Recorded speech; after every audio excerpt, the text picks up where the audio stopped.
Yo,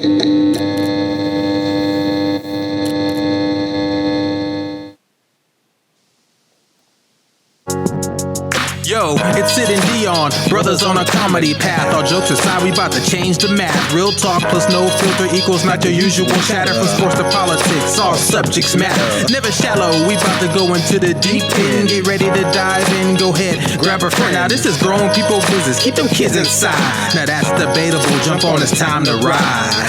Yeah, now that's debatable. Now that's debatable. Here we go. Time to start the show.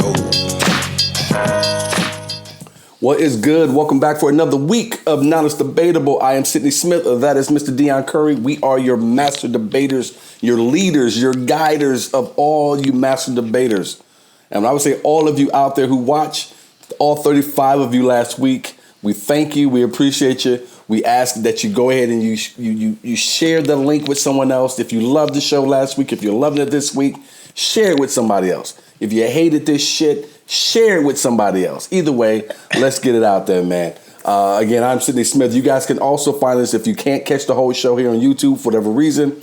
You can find us on Apple Podcasts, Spotify, so on and so forth. Also there, and you can take us with you in your car. You can take us to the gym. We're going to have another great time. We got a great show lined up for you. I'm going to get to my co-host in a second, but we do have let me go ahead and pull this up real quick if I can. We have a fun show lined up for you. We're going to talk a little Marcellus Wiley. He goes in a little bit. I shouldn't say goes in. He covers something that Charles White, I don't know what you would call Charles White, maybe an internet creator or something. I don't know. But he has some content creator. He has some comments about the reason why black athletes marry white women versus black women. So we're going to get into that as heavy as we can. And we look forward to seeing all of your comments below. So you make sure you guys are adding them. We're going to get into a UFC fighter who's raising black kids. And there was a post from an interview that he was in. Of course, Deon and I are probably going to UFC fight verbally right here on this show about that. And then we're going to get into a little bit of Stephen A. Smith, who can't seem to keep his big forehead out of the way. He just seems to have a problem doing it. But before we get to all of that and the show, we're going to bring my brother in because I want him to talk a little bit. I've been talking a little too much straight out the gate, but got to let y'all know what's going on. What is good, Deon Curry? Happy week to you, my brother. Happy week to all the master debaters. We've got some topics today. You sent me, anytime you send me something from Stephen A. Smith, I automatically just roll my eyes because it's going to be something ridiculous. Like it's never, hey, Stephen A. Smith donated to charity. Like it's even if he does, I'm sure he does, but that's never the lead headline. And then, how Fox News kids. Yeah. You know how much of a non-fan of Marcellus Wiley I am. That goes back to when he played for Jacksonville, and I'm a Colts fan. I don't like any of their players. Fred Taylor aside, I like Fred Taylor. He's probably the only Jacksonville player that I've ever liked. So, yeah, I'm really looking forward to talk about that. And then, the conversation about the UFC fighter, I'm shocked that you and I don't have the same opinion. So I'm definitely really looking forward to that conversation. Yeah, man, it's going to be a good one. Before we jump into the show, I want to let people out here in the Valley of Phoenix know tomorrow I will be hosting Pete Lee's monthly show, What's Your Drama? So come on and check that out. That is at Stand Up Live. You can go ahead and get the tickets at SydneySmithCreative.com. I will add that later on. We'll add that later on in post, but I want to give that information to you guys now. Come check it out tomorrow night down at Stand Up Live. Deon, you any place at all this weekend you want to let any folks know? No, not this weekend. Just the Indiana's Funniest Comedy Competition is gearing up later this month. So if you're in the Indianapolis area, come on down. I'll be hosting some shows, closing some shows, and just be around that event. I won the very first one we had here in Indy in 2019, so I love to go back and see all the new up and coming comics and fill in the gaps where they need people. So check that out all month. Yep, and you guys can follow us and everything we got going, shows and otherwise, by going and I don't know why I can't speak all of a sudden. By go ahead and following our handles there on IG. We would love for you to do that. Name of this business is followers. So please subscribe to this, follow the show and the channel here, and then please follow Deanna and myself individually as well.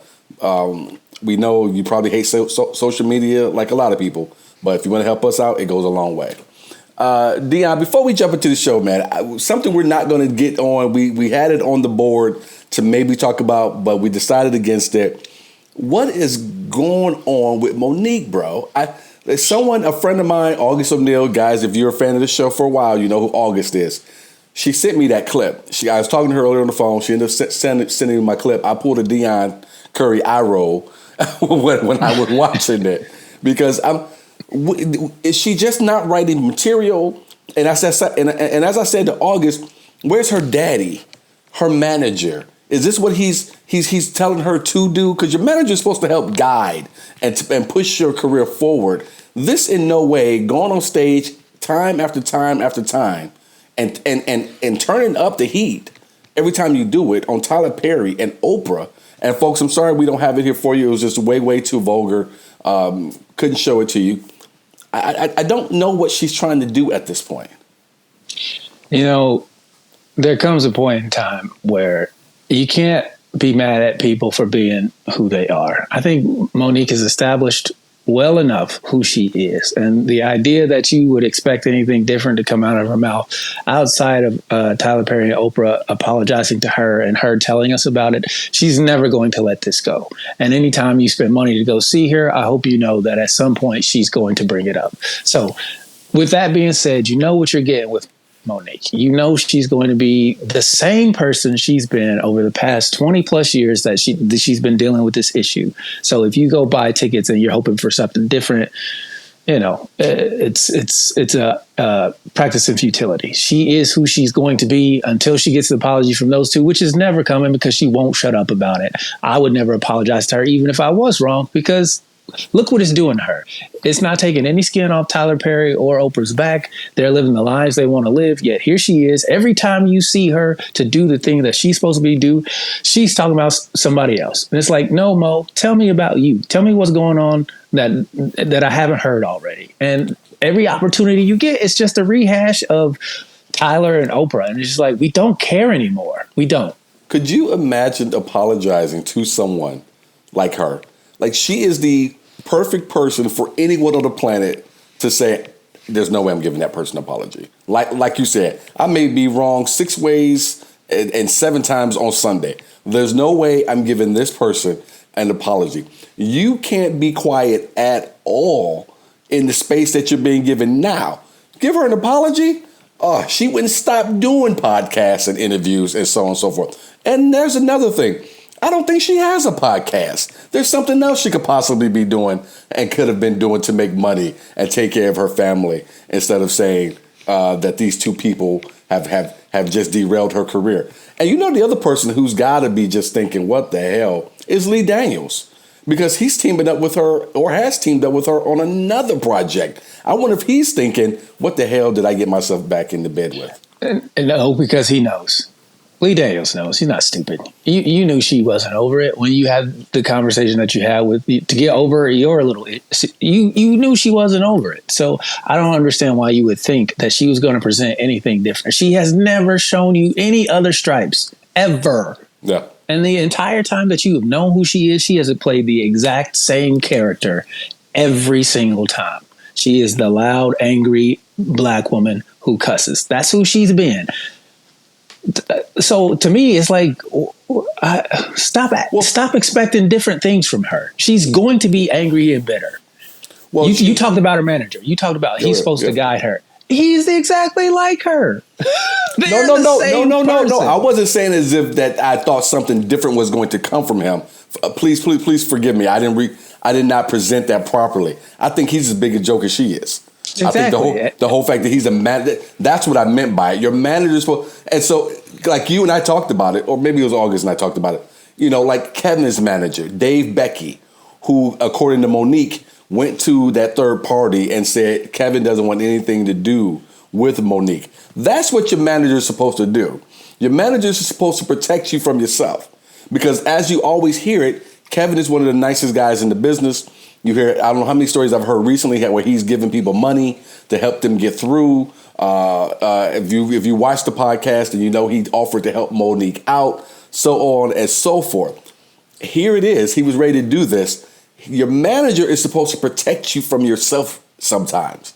And that's what Dave Becky did for Kevin. And that's what I was saying in terms of Monique. Where's the manager? Why isn't Sid stepping up? He's supposed to be help guide her. And you're right. That's because he's as bad as she is. Well, I don't think. What can he get that she can't get by herself? That's what I mean. She doesn't even need him. He doesn't get her anything that she's not getting on her own, off her name alone. There's nothing that Sid has ever been able to go, hey, Mo, you needed help with this deal. So I partnered with X, Y, and Z to get you. No, she got it all on her own. And he benefits from it because he married her. So to me, when she went on and blasted her son, to me, that was the last straw. I was like, I'm done with her because that was just completely unnecessary. He had never bothered nobody. I didn't even know what he looked like. And then all of a sudden I'm seeing these TikToks of him correcting you because you are the woman that's been mistreated so badly. Like, well, if you know they treat you bad, why you want to go back over there? I don't understand. What's an apology? What is it going to do for you? All of a sudden, is it going to wipe away the 20 plus years where you've been angry and bitter? Yeah. Like once you get the apology, how do we move forward? How do you move forward? You haven't even mapped out your move forward strategy. Yeah. Because here we are 20 years later and you're still fucking talking about it. I guarantee you those people who bought tickets to that show that you were doing didn't want to hear you talk about Oprah and Tyler. I promise you they didn't want to hear that. 95%. Because it wasn't worth buying the ticket. If that's all you're going to do, show me the elevated level of comedy that you've had all the time to nurture because you weren't doing movies. Well, in case anyone knows, anybody, maybe your cousin cut somebody's hair, who cut somebody's hair, who cut somebody's hair, who parks Oprah's cars or Tyler's cars. Let them know how much we love them. Oprah or Tyler, I write films, shoot them. Deon does acting. He also does Punch Up. He does scripts. We're both two very funny guys. So, I mean, here's your opportunity to get on board before we forget about you. All right? So don't miss out, Tyler and Oprah. Don't miss out. All right, man. Let's get on with the rest of the show. Thank you guys for watching. So our first real topic we got, and thanks for talking about that, Weeman. I just wanted to see where you were at with that. Marcellus Wiley, for people who don't know, as Deon was saying, is an ex-football player in the NFL, and I don't know where I stand on his career. I think he had a few good years here and there. He was a smart dude because he jumped in the media space long before he got ready to retire. I think he knew what his career was going to be towards the end of it, and he's managed to have some type of career for quite some time between ESPN and Fox Sports 1, and now he has his own show here on YouTube. Sometimes I agree, not very often with something he may say, and more often than not, I'm like, I don't know what the hell you talk about, Marcellus. But he did take on a topic of Charles White, the content creator, who is somebody else. I don't know what the hell he's doing. And if you let him tell it, Deon, he says he gets up and he says the things about his own community, the black community, men, women, because this is what that community wants to eat up. He says, I could easily say something that was uplifting and that type of thing, but nobody wants to hear that. So I go to the lowest depths, and I'm paraphrasing him, because this is what gets me money, and this is what gets clicks, and this is what people seem to want to hear. He did have something interesting to say, and it was his reason why he thought black athletes gravitate towards white women once they become famous or get towards that point of becoming famous and making that kind of money. And for him, and Marcellus agreed, I feel like, a lot of it is because how they're raised, and that white women are raised to be able to be in that handle that position better than black women. Where do you sit on that, and where do you sit on these two men having this point of view? I think it's a competition. White women know who these athletes are. Black women know who these athletes are. They have the same opportunity and access to them before they're rich. Mm-hmm. And the idea that all of a sudden, these athletes get this money and they just want white girls. Charleston talked about the ease of a white girl knowing when to shut up. Now, as much as black women complain about the angry black woman stereotype, every last one of us knows a person like that. Every last one of us. We all know that chick who's the stereotype. And we all know the reverse stereotype of it too. The sweet, innocent white girl who never harms nobody, is just always a rainbow of sunshine. Now, if you're an athlete, who are you going to put up with? The girl who never says anything that gets on your nerves, or the girl who looks like you but gets on your nerves all the time? People with options don't pick the thing that irritates them. So this idea that you can be an irritating black woman, and because you're black, he has to put up with that, is ridiculous. Nobody does that. Women wouldn't even do that. If they had the option to get the man they wanted who wasn't annoying, they'd take him every time. Yeah, but the way they broke this down was on the racial lines. Do you think it's that simple, that it breaks down by race? No, there's tons of black athletes with black women. Mm-hmm. You just see these first round picks with their white girlfriends at the draft. You saw what, 6 out of 32? That's not a lot. Who cares? You probably did. See, and this is another part of that conversation that nobody wants to talk about. It's always the black dude who you didn't want before he wasn't hot. You didn't want him.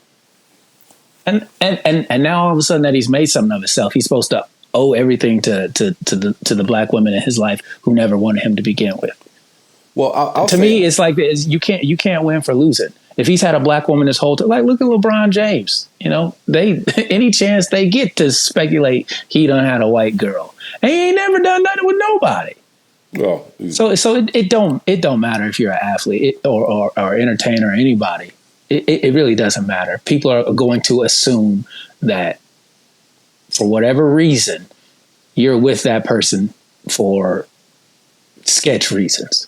So go ahead. There's so many different things that can be brought into this conversation, especially in 2024, because there's so many different of these videos that pop up on IG or TikTok or wherever, where they have that group of women, black women who have this, for lack of a better way to put it, they're all that angry black woman. And that's always being pushed out there.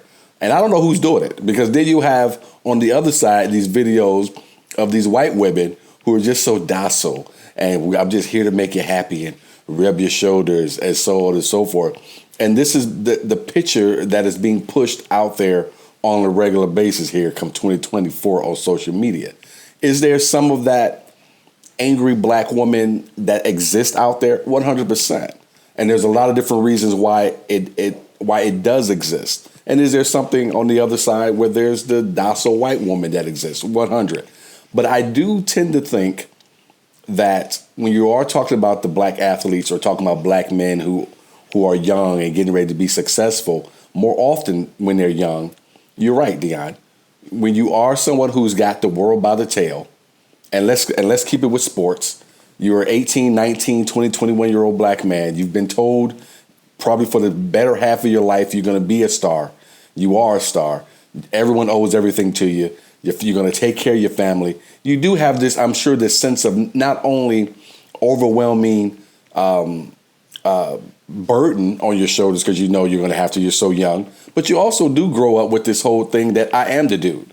And so whatever I want, I should get. And if you are going to make it easier for me, my life easier for me, and it happens to be you're a Caucasian girl, then you're probably going to have a better opportunity to be seated next to that young man. Now, can you keep that spot? That's another thing. But you probably have a better chance to be seated next to that young man when everything really starts to pop for him. Half the time, these guys cheat on those girls anyway. So it's like you're fighting for a spot you don't even really want because it's a miserable life. You know, half those women they know who the other girl is. So this idea that just because, now he's made it to the next financial level of his sport or his business or whatever, that he has to, like, to me, it speaks nothing to the caliber of the person and all of the color of the woman.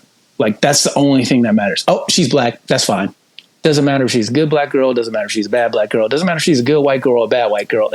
She's white. She's automatically the worst thing that ever happened. She took something from the black community. And it's like, did the black community give it away? Did he ever want to be with a black girl in the first place? Like, we don't even know the answers to these questions. Yet you've got so many people on social media talking about, I'm so sick and tired of seeing black dudes with white girls. Well, close your eyes. This is the way of the world. It's never going away. Close your eyes. There's no reason to get mad about it. I don't understand it. Like, everybody's got mad at Serena because she went, that thing is worth $1 billion. Like, what are y'all talking about? Well, there is this thing with women in general, black, white, green. It doesn't matter. I've heard this from women in general. Excuse me, folks. Well, where they say there's just not enough good men out here at all. Well, compete then. You got to compete. Well, and I knew you would say that. And so I don't know if they all put themselves in position to be able to compete. I will say this, and I talked about this before, and we've talked about this before. I do think there is something there, especially if you're talking about the space, if we're going to keep it where these guys are at with color, black and white. A lot more times than not, you're going to find that the white girl has been raised in a family where there's been two parents, and those parents sometimes play that traditional role and things of that. I think it's too easy to say, though, black and white, because then you can have black women who've been raised in two-parent households, and it's a traditional family. You know, there are white women that I've met who are as sketch as any other woman of any other color I would ever meet. And just because you have white skin does not mean that I would have fucked with you or let you be by my side when shit's getting ready to pop off, because I'm as worried about you doing the shit as people would say about a black woman would do. So I don't know if it's always about color necessarily, except for, generally speaking, you do normally get a white woman who's been raised in that traditional family and understands that, okay, if I'm going to be with this dude who's doing these things, who's trying to get to this point, he's looking for someone to be supportive, not to be someone who wants to just be in the spotlight as well. Did anybody ask this young man why he was with that white girl? Well, of course not. And this was a general statement. I don't think there was anything specific. No. Well, it was the white girl that was sitting on the couch who was patting the guy's leg, and mama was sitting in between her and him, and she kept trying to reach over. And I don't know the young man's name. I don't watch college sports, so I couldn't tell you any of these players. But on social media, everybody was like, "Good job, mama, keeping that white girl away from you." I'm like, she's at the house. Like, there's a reason she's there. There's a reason she's sitting on the couch. Nobody asked him what he wanted. If he didn't come out and say, yeah, I can't stand black women, then why do all black women assume he don't like y'all? Maybe he was with this girl because she saved his life and they've fallen mad. I don't know. So because you can't walk through, you can't be a decent looking dude who may even look like you got it going on and walk through the mall or walk through a Macy's or wherever with a white woman and not have black women, especially a little bit older, look at you and give you the up and down look like, that type. That still happens. It happens when I go with my wife. And what do they say? You don't like your mama, right? That's what they say. You don't like your mama. I've never heard that one. But I've heard black women say, you must not like your mama. And then I'm like, well, why do you think that is? What is it about my mama I don't like? Please tell me. I've never heard that one. They tell you must not like your mama. I've heard it so many. Chris Rock has a bit about it. You must not like your mama. And I'm like, that has nothing to do with why I'm with this person. People really need to, like, unless you know for sure, don't let things like this take over. Like, it frustrates me because you can't win for losing. You get a black girl and people are still not happy. You get a white girl, people not happy. You get a Latino girl, people not. It don't matter who you come home with. I'm sure they had a problem with Michael Sam's boyfriend being white, and he's gay. So it's like you can't win for losing. You reached on that one, boy. For people out there who don't know, you know what? I almost forgot who it was. I'm not even going to try to do another day with Michael Sam. Michael Sam was the first openly gay player drafted. He got drafted by, I think, Dallas. He played for the University of Missouri, won defensive player of the conference, and couldn't get drafted because he was gay. Would you stop it? That's not why he couldn't get drafted. He was a defensive player in the SEC, the best conference in college football. Would you stop it? And for some reason, He can't get drafted in the 7th. He's got to wait till what, the 5th round? I'm sorry, sir. How long did he last in the league? Exactly. That's my point. My point. Oh, you mean the point where you mean the point where he was undersized and not that fast? That point? Okay, so he didn't win the award because he was licking lollipops. Look, he was good on the field. No, you can't say someone didn't get drafted because they were gay. It wasn't like he came out and he was Michael Parsons and gay. He was Michael Sams and gay. All right, he wasn't good enough to win the Defensive Player of the Year, but not good enough to be drafted. Well, then to me, none of those players should have been drafted because if the runner-up guy got drafted and the winner got, make it make sense. I'm just saying, how did he get the award? I'm just trying to help you out because I'm trying to tell you, if he was that great, he would still be in the league. No. That's idyllic. I love that idealism. I really do. I really do. Because people say the same thing about Colin Kaepernick. Well, if he was that good, he would be in the league. That's not the same thing. You love apples and oranges. Put them in the same fucking barrel. No, I'm talking about baggage. It's the same thing that happened to Tim Tebow. It's the same thing.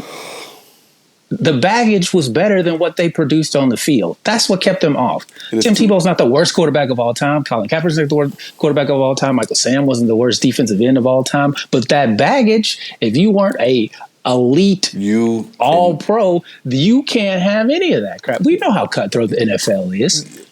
First of all, the dude just wasn't good enough. So it's not the same thing. And then what? Okay, just wasn't good enough. He didn't get drafted. I think he ended up playing the CFL someplace. Oh, you're glitching. This is just great. So you don't think him being gay had anything to do with it? At all? Am I going to sit here and say that there's not some homophobic owner or general manager out there? Yeah, of course they're everywhere in society. But the fact, if he was as great, he would still be in the league. They still want to make money. They still want to win games. I'm not denying that. I'm saying that if you're mediocre, like Tim Tebow, Colin Kaepernick, Michael Sams, and you have baggage, the baggage outweighs your mediocreness. Whereas if you're just a regular mediocre person, nobody fucking cares. So you make something a big deal that shouldn't be a big deal because it has nothing to do with the game. Yet here we are talking about it. And that's my whole point is these women are complaining about something that's not a big deal. If you want black men to be with black women, then you need to set forth creating undeniable black women. You got to be undeniable. Because if a black man has a choice and he goes and picks a white girl, all of a sudden he's a devil. Make that make sense to me.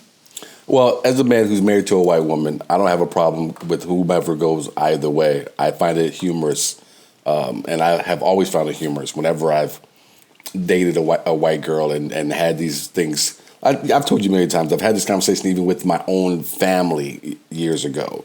And the way white women have thought about when you have these conversations at home with your black family members, the females, your cousins, your sisters, I find it to be absolutely humorous because they're so far off base when it comes to why they think we decide to date them, if I can put it that way without sounding too crude. When you say we, what do you mean? We black men or yeah. We date them as in white women? We black men and no, we black. I've never had anyone be concerned about a black man dating another woman of any other race, Asian, Indian. It doesn't matter. But if that black man is a white woman, there's always these conversations. There's always this problem. And I am just so amused by it every single time. Well, I mean, it's not without history, but at the same time, generations have moved forward when it comes to how young people view interracial relationships as opposed to older people. And, the everyday I'm going to spit on you, I'm going to splash mud on you walking down the street, like the forbiddenness of black and white from the 60s and 70s to now. How many mixed kids do you know named Jalen? Because I know a bunch of them. There was a girl I dated when I was in my late teens, and I was just so in love with her. And I knew her family and her brothers were best friends with my brothers, and her parents loved me, got along with them great until I started dating their daughter. And then they couldn't stand me, especially their mom.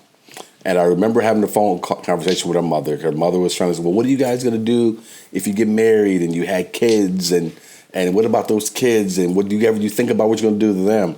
And I told her, I said, this is years ago. And I told her, I feel like a genie. I said, in 20 years, we will be so racially mixed, no one will care. And we are headed in that direction.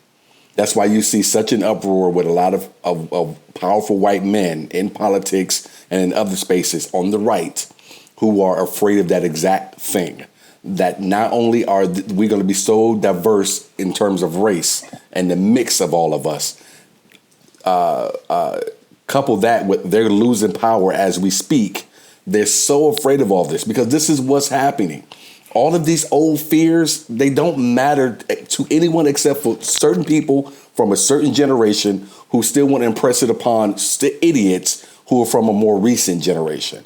But that is so dwindling so quickly that it's becoming such a small group and they're so afraid of it. It doesn't matter. You just have to let this stuff go. People want to bring up, well, what about the things that happened during civil rights and slavery? And we all know about all of that. We all know about all that. If maybe you would use some of that information to live your life more correctly, I would be more pleased if that's something you chose to do, as opposed to tell people who they should and shouldn't be with based off of some things that were done so many years ago from 2024. I mean, everybody has a right to have an opinion, whether I agree with it or not. If you are a black person and you don't want black people with white people, fine. I have cousins like that who I'll never date. If that's how you feel, fine. But I want you to know that same percentage, that same energy is being propagated in every other race. There's a small portion of every race that's like, yo, I don't want you messing with them. And I don't have a problem with that. I really don't. It doesn't bother me. If that's what you want, fine. I understand the reasons why you do it. But what you don't get to do is tell everybody else how they live their life. It's the same thing with the Christianity thing. Everybody's not a Christian, so you can't write Christian laws. And that's the bottom line. In public space, people get to be who they want to be. And if you don't like it, keep that in your house. Like, there's no reason for you to shit on this young black dude because he's got a white girlfriend because you believe he should be with a black woman. You don't know what type of young man this man is. You don't know what type of young woman that young lady is. Mm-hmm. So for you to speak on who they are as people based off the skin characteristics that they have and who they should be and be with, to me, is ridiculous. I don't understand it. The thing I do love is that here we are with the NFL draft and we have another black mother pulling a white girlfriend off her son when he get drafted. It's going to keep happening. This one here, this year, for the video you're talking about, she was trying to lock in. She was trying to put that weight down. And I wonder where her parents were. Those are the videos I want to see. Is the little white girl on the couch with the black athlete? Where is that little girl's white parents? Because if she's there at the draft party, they've known each other long enough for her to be there. So where are her parents at? Wherever they at, they doing this. I want to see if they doing that in the background, because then all those black women can have a problem. There's yeah. So they in it. Your boy Colin Cowherd, he was singing praises to that quarterback for San Francisco who was dating his daughter until they broke up, and then all of a sudden he's the worst football player of all time. So yeah, what was his name? He plays for Dallas now. Trey Lance, I think is his name. Was she dating Colin Cowherd's daughter? He was dating Colin Cowherd's daughter. I didn't know that. Yeah. And then the second they broke up, all of a sudden, this guy can't play worth crap. When did that come out that he was dating this? I didn't know that. There's a YouTube clip I'm sure you can find where he's singing the praises. Oh, no, I know he used to love Trey Lance. And he don't love him no more. I'm a Niners fan. Plus, I watched Colin's show. And so he was, but I didn't know. See, Colin never said that he was dating a daughter. Yeah, and this is the reason why he doesn't up him no more, because they're not together no more. Because I think Trey Lance got busted on an Instagram story doing something he wasn't supposed to be doing with somebody he wasn't supposed to be doing it with, and all of a sudden, Trey Lance needs to get to the Cowboys, and he's never going to be anything. Which, Well, Well, look here. College shouldn't be surprised by any of that. If this is true, I didn't hear it, but if it is true, college should not be surprised by it. You shouldn't even be upset. You've been around athletes your entire career. Exactly. I would have told my daughter post haste, nah, you good. Go get somebody else. If my wife was a professional athlete, a good one, best believe in the back of my mind, I know she out there getting some dick somewhere. All right? I'm sorry, people. Sorry for you guys to know the truth, but professional athletes on both sides with penises and vaginas get it in other places. You know why? All the time. Because they can. That's it. So if you're out there and you're dating a professional athlete and you just happen to run up on them and you catch them, don't cry and say, why? Because he can or she can. I think it's funny. Everybody's happy with Russell Wilson. But before he had that white woman on that couch. And now it's like, oh, I want Russell Wilson because he took care of a woman who already had another dude's kids. And, it's like they want this guy, but before he became that guy, they were shitting on him. So to me, it's just like you can't win for losing. So get who you want and be damned with the people who ain't happy about it. Russell Wilson. Hey, he had that white girl. She's got the most famous meme of all time. Her big goofy mouth wide open. Then he would have got Sierra. Yeah, 3 months later, he with Sierra, and they've been together ever since. Oh, I can't wait till I find my Russell Wilson. It's like, whoa, Russell Wilson ditched his wife, who he was married. That was his wife on the couch. They were married. And y'all forget conveniently he was married to a white woman, but he got a black woman now. So I want a Russell. See what I'm saying? So to me, it's just like I ain't trying to hear none of that. Unless you got enough talent to get a one-hit wonder going, you ain't got no chance of getting Russell Wilson. Don't worry about it. They just want a man who will put up with their crap and be happy about it. And most dudes aren't like that. I hate to tell y'all that, but I don't know. I think most dudes are like that. I think most dudes would just be completely happy to put up with your crap. I shouldn't say that. Some dudes would be completely happy to put up with your crap. Some dudes say it's not even worth the fight trying to get out of this shit. So I'm just going to put up with your crap. Well, what I'm saying is most men nowadays are like, I don't have to deal with this. I can live by myself. Like they would rather be by themselves. We've got this whole situation. Tell me you've heard about this. The women went on social media. If you were lost in the woods, would you rather be lost in the woods with a bear or a man? And women overwhelmingly picked a bear because of men being, SAers. And it's like all these dudes get on there. How could you dare pick a bear not knowing that, a lot of women don't feel safe around men. That's fine. Go in the woods with the bear. I have no problem with that. If men creep you out and you want to go in the woods and live with the bears, fine. All I say is if them bears start attacking you, don't call me because I'm not helping you because you chose to go live with them. I have not seen this. What is this? This is a real question. It's a huge thing on TikTok and Twitter where some girl posted that she's just not comfortable. She had got assaulted by a man on campus. And she had to see him all the time. She was like, I'd rather go to the woods where there's bears and peace. And I have no problem with that. That guy should be held accountable for what he did. And all the men who do that should be held accountable. Yeah. If you don't want to live in a society with men, fine. I have no problem with that. But what you don't get to do is when you go live in that society without men and it doesn't go the way you want, you don't get to come back and be like, hey, come help me. No, you left. Go on over there. I think...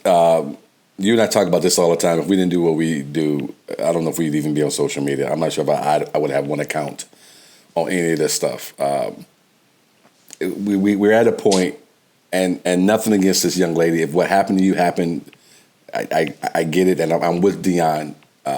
That person should be punished. You should not be put through whatever that mental, that emotional stress is that you're feeling. But everything doesn't always need to be said on social media. Everything doesn't need to be said. Everything doesn't need to be passed on. Go get a diary. Go get some therapy. I mean, figure out a way to deal with your emotions. And there's every day. There's so much I want to say, so much I'm upset about. Thank God I have the maturity level to not sit and treat 148 characters as if it's a diary. Where you get them 8 extra characters from? You paying for the premium? I'm sorry. You know me. I'm not. So, I just wish we would just seek some type of real help more than just seeking the agreement or the accolades from complete strangers from around the world. It's just bothersome for me sometimes. My whole thing is okay. All these men are awful, right? But if the men who deal with these men don't know about it, what are we like? What am I supposed to say to that? Yeah, go live with the Bears then. Go live with the Bears. None of my guy friends are doing that. And the second I find out about it, I handle it immediately. You're no longer my friend, and I make sure people know about you. So, I want you to be safe. I want you to be happy. If you are safer and happier living with Bears, go knock yourself out. I genuinely don't have a problem with that. And for the guys who like, no, man. Well, if you know it's not you, what you worried about it for? I know it ain't me, so I ain't worried about it. Let her go live with the Bears. Yeah. Go. When she needs you, she'll come back. And then you'll have the leverage that you had from the beginning anyway. So it doesn't really matter. Hey, folks, if you like the hoodie that I'm wearing, it's one of our Now That's Debatables. You can go and jump onto our website, excuse me, and buy yourself one. We have this, and we have other hoodies, and we have mugs, T-shirts, and so many different things. So go get yourself some Now That's Debatable gear. We would love for you to go ahead and do that. Deon, yes, I'm with you in terms of now you're going to give that leverage to that person whenever you decide to come back anyway. I'm sorry, I'm just trying to write this down real quick. Sorry, folks. You had made a point about Charleston. He says he gets on here and says lowest common denominator to make himself money because that's what people watch. And I'm like, well, if that's the case, then I don't want to hear you talk about anything else because you are knowingly being the trash that you say you want to clean up, and you're making buku bucks off of it. You self-admittedly that you don't care one way or the other, that you just gonna make as much money as you can. So to me, anything you do in a positive manner, you wash away with all the cooning and clowning that you do. But is it his fault though? I mean, can we look at that the same way we look at a lot of other things, specifically Monique? I mean, we know what he does, we know who he is, and for us smarter folks, we know exactly why he's doing it. So you can either ignore it or you buy into it. Like the people who went to go watch him do stand-up comedy, I think T.K. Kirkland had him on the road with him for a while. I was like, what are you doing other than you just want this dude to come out and help you sell tickets? Obviously, it's a catch. So why are we acting like that's not what it is? We have no problem paying these dudes to make fools out of us. And if you're one of those black people that still watches No Jumper or those bullshit podcasts and media outlets that always make black people look bad, then you're just perpetuating the cycle. I don't pay no attention to that dude whatsoever. I don't care what he's talking about, who he's talking about it with. Him, DJ Academics, all those goof who get on podcasts and Twitter and YouTube and say goofy shit just to be saying goofy shit to make money. There is always going to be contingency of people who just like to watch the train crash. And the train crash is always going to draw eyeballs and people are going to grift off of it. So he ain't no different and I ain't mad at him for it. The second I found out about it, I was like, I don't want to hear anything else. I'm not mad. I just don't care. Whatever. You're not serious. I thought you were in the beginning. Come to find out you're not. You're here to make as much money as you can. Round of applause. And I'm starting to feel that way with the Club Shay Shay podcast as well. You and I talked about this. I don't know if he's had one person who wasn't black on the show. I can't think of anyone. I'll have to go back through the catalog, but I can't think of anyone. I thought he had Aaron Carter. Did he not? Not Aaron Carter. Who? One of the Pauls. Didn't he have one of the Pauls on his show? I don't recall him having one of the Pauls on. Aaron or Jake. I don't recall. I thought he had Jake Paul on the show. I could be wrong. You could be right. You could be right. Like I said, I'm going to have to go back through the catalog. But for me, and especially for most recent memory, it just outside of the Steve Stout interview, it just seems like this is a whole lot. Let me bring you on and let me just put all the dirt that I can out here so I can get all the clicks and so on and so forth. There is the other side too, and I know someone out there would say it, so I'm going to go ahead and help you with it. What about the part where the person who comes on to be the guest decides that I'm going to come on and this is what I'm going to do. This is what I'm going to talk about. I'm going to spill all of the tea, all of the coffee, all of the milk, everything all over the table while I'm on here for 2 to 3 hours. And you're right. There is something about putting yourself out there, opening yourself up just so that you can be talked about. You know, Amanda Seales, who is I'm not a big fan of, but for her to come on and do the interview the way that she did it, and you and I talk about this, my biggest problem with not just her, I don't want to just say I'm talking about her, but with people like that in general is I've never heard her say anything that's ever happened to her. I've never heard her say how it was her fault, how she played any role in it. You know, when she talks about being kicked out of the BET Emmy party, okay, there's got to be we're taught there's two sides to every story. So what is the other side? What did you do to make this black person, Issa Rae's publicist, not like you and to have you thrown out of a party? And for that to be able to be on there and stuff like that every single week, and Shannon just allowed it every single week, it just bothers me. But it bothers me that Amanda would come on and just do 2 hours of that victim. I'm a victim. I'm on the spectrum, and then a day or so later have to be called out. Well, I've never been diagnosed that I'm on the spectrum. You know what makes me upset about that whole Amanda Seales situation is that she knew she wasn't supposed to be there. They had told her don't come, and you let other people talk you into going, and then it made you look like an even bigger fool because neither one of those people, neither one of those people could have protected you from what happened to you. And you knew you wasn't supposed to be there. First of all, why would you want to go to a party you're not invited to? Especially in Hollywood. Everybody knows if people don't know who you are, you don't want to be in those parties. It's a miserable experience because I've been in it myself. And it wasn't even anything super huge. It's just like, who is this guy? Who is he with? If they don't know you, they don't know you. They don't treat you well. That's just how it goes. Right. So she's known that. She knows how Hollywood works. It wasn't her first time not being liked by somebody. And this whole idea that she's never done anything wrong and because she's on the spectrum, I'm like, okay, so that tells me that your interpersonal skills between two individuals, your interpersonal skills are on the spectrum, which leads to me to tell me that there's a chance that you said something that it didn't register to you, but it registered to the other person. Mm-hmm. And they were either A, not comfortable enough in telling you about it, or B, they did tell you about it and it didn't register to you and you took offense to them saying, hey, I don't like the way you did X, Y, and Z. There's another thing that caught me, and for people out there who don't know, I'm a huge Issa Rae fan. Huge. I love the show Insecure.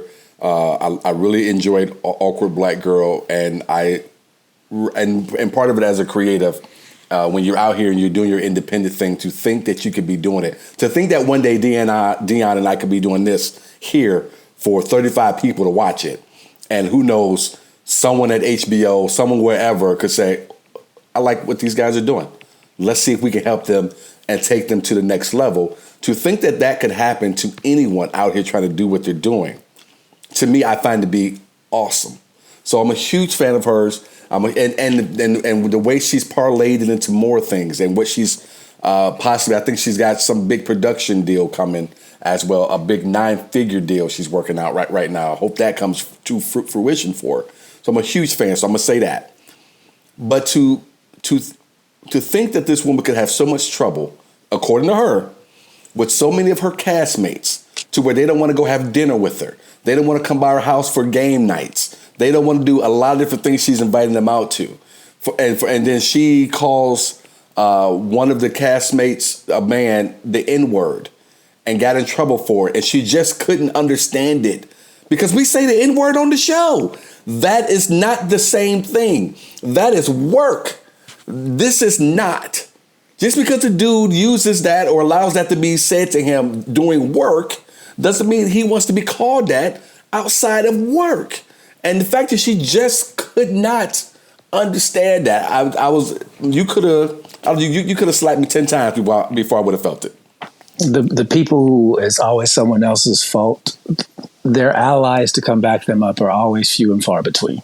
Yeah. And, I don't hear a lot of people coming to Amanda Seals' aides about how, they just keep doing her wrong. I don't hear a lot of people coming out and saying, they did Monique so dirty. They keep doing Monique so dirty. It's always just them too. So to me, it's like, look, clearly there was a disconnect somewhere that you missed and that you need to go back and look at. And for me, the Monique situation, it was when they asked you to go do press and you said, nah, I'm good. That let them know they said, okay, we're not going to force you. But guess what? We're just not going to do anything down the line in the future to with you. And all of a sudden now it's everybody else's fault. It's like, no, they asked you. You said no. You both have a right to the outcome. So I don't know what you're mad at. Amanda Seals, same thing. You knew you weren't supposed to be at that party. You went, you got into a physical altercation because you let other people talk you into going into a space you knew you weren't supposed to be. You knew the girl didn't like you. And until you had a face-to-face conversation with that girl, you shouldn't have been at her party. I don't care how close of friends you are with everybody else. It's her shit. So to me, that's what needs to be addressed. Issa Rae says she got you on the phone with old girl. She told you, hey, I don't like you for X, Y, and Z. And you were like, okay. That's the end of it then. Yeah, but see, I was hanging on that because I'm watching the interview and I watched it specifically for the Issa Rae insecure stuff. I bit on the headline. I bit on it. So that's what I'm watching for. And I'm waiting to hear why this publicist does not like you. And you actually do get on the phone because Issa says the two of you need to talk. Now, Deon, your everyday average human being walking on the planet Earth, if you feel like there's somebody out there that doesn't like you and you don't know why, and you just feel like you putting your best foot forward, and I just don't understand why you don't like me. If I have a chance to get on the phone and you say, I just don't like you, what's the question the average person is going to ask? Why not? What did I do? And you're telling me you never asked why? The only thing you said was, okay, and just hung up the phone because... And I think the woman called her back and asked her, you don't want to know why or something along those lines? Nope. Okay, so if I told you I don't like you and you don't want to know why I don't like you, then it ain't my fault that I don't like you. Or that's another reason. Well, of course Amanda Seals know why she doesn't like her. Nobody just wakes up one day after working with somebody and be like, I don't like this no more. That don't happen. Right. So I would ask people, which is more likely, Amanda Seals on the spectrum said or did something that was off to this person, or this person just woke up one day and was like, you know what? Everybody else, or everybody, Amanda Seals. I love everybody else on this cast, but Amanda Seals, I'm going to ruin her life. You just dropped 3 F-bombs right in a row. I did. I'm sorry. My bad. I'm used to Facebook. I'm sorry. I'm over here jotting down notes so I can tell them where to beep this out. I'm trying to write down the time. I'm just like that. My bad. I was looking up Shannon Sharpe interviews, and the only non-black person I've seen is Travis Kelce and DJ Khaled so far. He did have DJ Khaled. That's right. And Travis Kelce, do we count Travis Kelce? Travis Kelce is as white comes. Don't let him dating black girls fool you. He's as white girl comes. Just because he got a nice, clean goatee and he cuts his hair. No, he's still a white man. So stop that. No, I'm not going to stop that because this man has done what he's done, spoke how he spoke for the entire time he's been in public spaces. And here we get, and see, I was just talking to someone the other day and they said, oh, so Travis Kelce go try to whitewash all of a sudden. I said 100%. Now he gets ready to the tail end of his career. It's time for him to go take that job in the booth or whatever he's planning to do next. Now I got to date Taylor Swift now. And now all of a sudden I don't speak the way that I've been speaking, the way that I spoke amongst all my black friends and all my black players. I don't even wear a fade anymore. He wore the fade so much that other white people tried to act like he created the fade. So that's why I'm saying what I'm saying. You were this person this whole time, But as soon as he wasn't. But now it's time to. Well, you know, it's the same thing you can say about someone who is actually black, skin color and everything, that they rocked in a certain way, in a certain fashion, and then when it comes time to move into different spaces, they just shed all that away as if that hasn't existed for the last 10 to 12 years. And what I'm saying is you are who you are. And this idea that he became somebody else, like, no, he got done playing. Yeah, that's not true. Bro, a leopard don't change his spots, man. They don't. Stephen A is who Stephen A is. Whitlock is who Whitlock is. They're the same. They've been the same. They're adults. We don't change very much from who we are as people as we get older. If anything, we get even more stubborn in who we are. Well, so the idea that he needed Taylor Swift to quote unquote save his identity for he did. He didn't. I think he's always been attracted to Taylor Swift. I think y'all got confused that he was dating a thick booty black girl. That's what I think. I never thought Travis Kelce was for the culture. Ever. Okay. Because do you know who Travis Kelce's daddy is? Do you know who his brother is? They all white. His mama white. Y'all let him come over here playing black spaces and y'all think he's one of us? Does he have a fade? First of all, no one says he's one of us. I said the way he carried himself, the way he spoke, you can be that person. You can feel like you're that person. Doesn't necessarily, just because you cross over to doing this now doesn't mean, I didn't want to be with them thick old white black girls the whole time. What was the purpose then if he didn't want to be with them? Who was he hanging out with? Oh, he didn't have to. That's what I'm saying to you. He was doing this because this is where he wanted to be. This is the space he wanted to be in. Why did he want to be in that? Okay, so if you get to take off your jersey and go play as another character, who are you? Because you're telling me he put that jersey on because he ain't had no other choice. And I'm telling you, he did have a choice. He made a conscious choice. It's the same reason why he's taking that jersey off to go get Taylor Swift. I use this to get as far as possible as I can. No. Now that that's over, I'm taking that jersey off. My career's almost over. I don't need to hang out with all these black people anymore. I can go hang out with the Taylor Swift crowd. And that's going to elevate me way beyond what I was doing before. And then you got the back half correct. I'm with you on the back half. And I'm sure between him and his team, they've come up with this. Look, if you're going to go do this over here, you need to present in a certain fashion. You need to move away from some of these other things that you've been, these other folks, the way you spoke, so on and so forth. That's that's all I'm saying. And what I'm saying is there was no pushback on his part for it. There was this is just who I am. It was like, all right, okay. Oh, yeah, but does not mean that's not who you were in reality. It means that, okay, if this is what I got to do to make it, then we see black, you just said it, Stephen A. Smith, Jason Whitlock. We see black people who were born in black skin, raised around black people, who come from absolutely nothing, who are told, and you'll never get me to not believe that Stephen A. was not told to take his black face into Sean Hannity and to say some of the things he was said and to allow Sean Hannity to pull him into that, this guy says we're not friends, and then we're friends. He has a team behind himself too. So that's all I'm saying. And so if this guy can do it, so can this guy. But what I'm saying is Stephen A. is in charge of that team. Stephen A. knew what he was doing. Stephen A's only cared about Stephen A. This is what I'm trying to get y'all to understand. That people who really put on for the culture would suffer for the culture. They wouldn't just take their shirt off and go hang it up and put on another shirt because now is the time. That's what I'm saying. Yeah, Ali gave up his championship because he didn't want to fight. No. I'm talking about the principle of a man. Is what I'm talking about. Okay. Ali is a principled man. Take me to jail. Why would I go to Vietnam and fight them when I got to fight y'all here at home? Right. Stephen A. Smith. Trump is relatable because he's got indictments. Is you serious? Come on now, bro.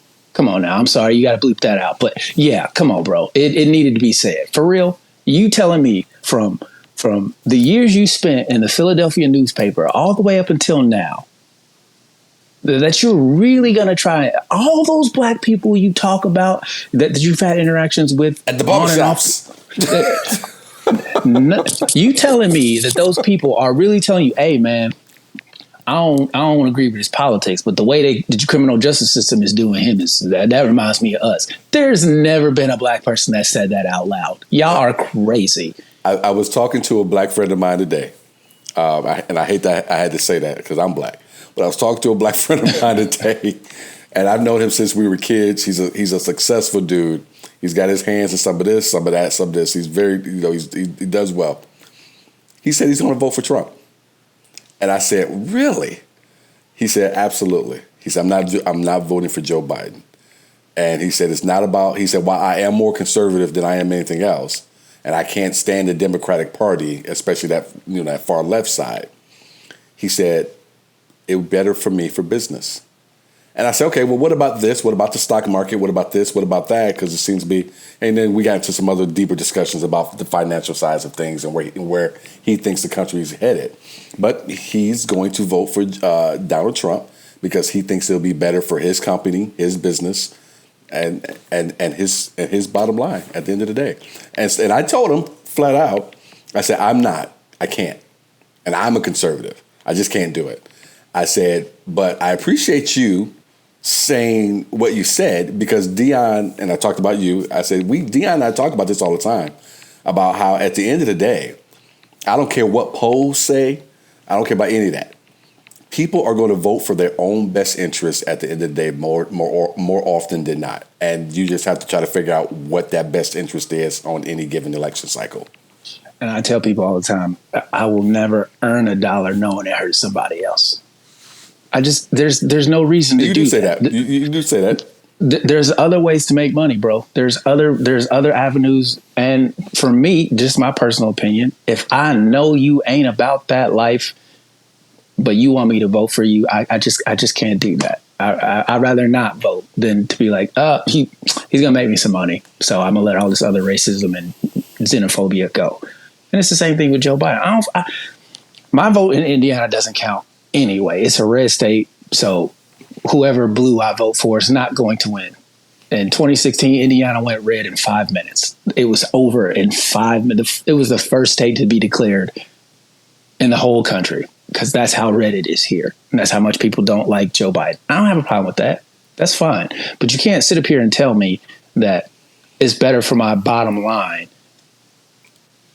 when the money that you're going to make, you're going to have to deal with the issues that you voted for outside of the money that you're making. Well, to me, that's what the issue is going to. At the end of the day, money is always going to be there, regardless of who's in charge. You can say that you're voting for the money as long as you're okay with voting for the money. What you can't do is say I'm voting because this is better for me on the financial side of things, and then complain about everything else that could or that does arise for any given candidate that you decide to vote for.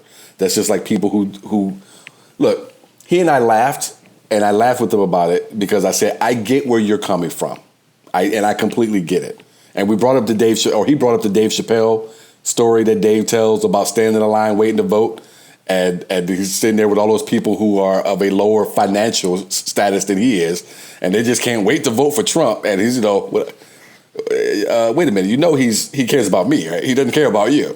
And that's the thing that I talked to him about today.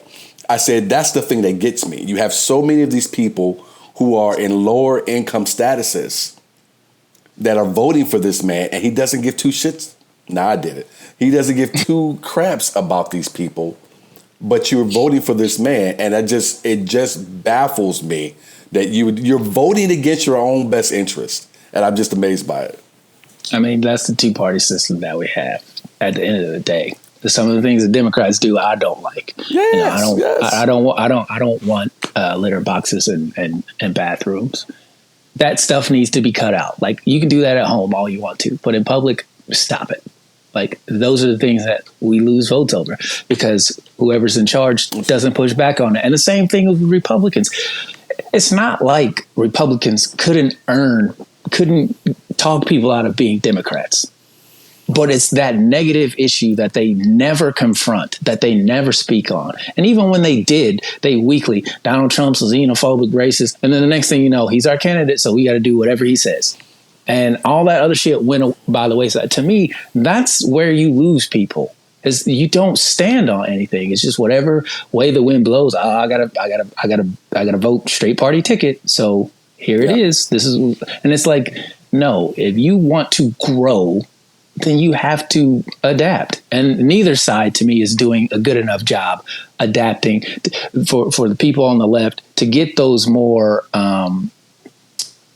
closer to the independent side. They're not doing enough to grab those people, those Republicans. And the Republicans on the other side, they aren't doing literally anything to get young people to come listen to their message. Everything they say regarding the future is 1950s, and young people do not want to hear that. Period. Well, and that's why that's why the independents, as usual, are going to be so important to both sides. The one thing, and I was talking to someone about this earlier. The one thing, if they don't get this squared away, because I don't know who's going to win.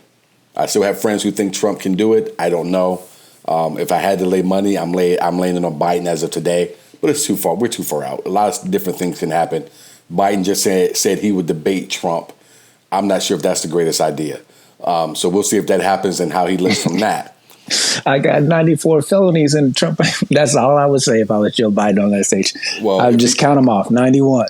Again, but Joe gets so picked apart from the way he walks to how his hand movements, how slow is he speaking. So come out on it, bro. All you got to do is see if Joe Biden came out and was like, I am old, I am slow.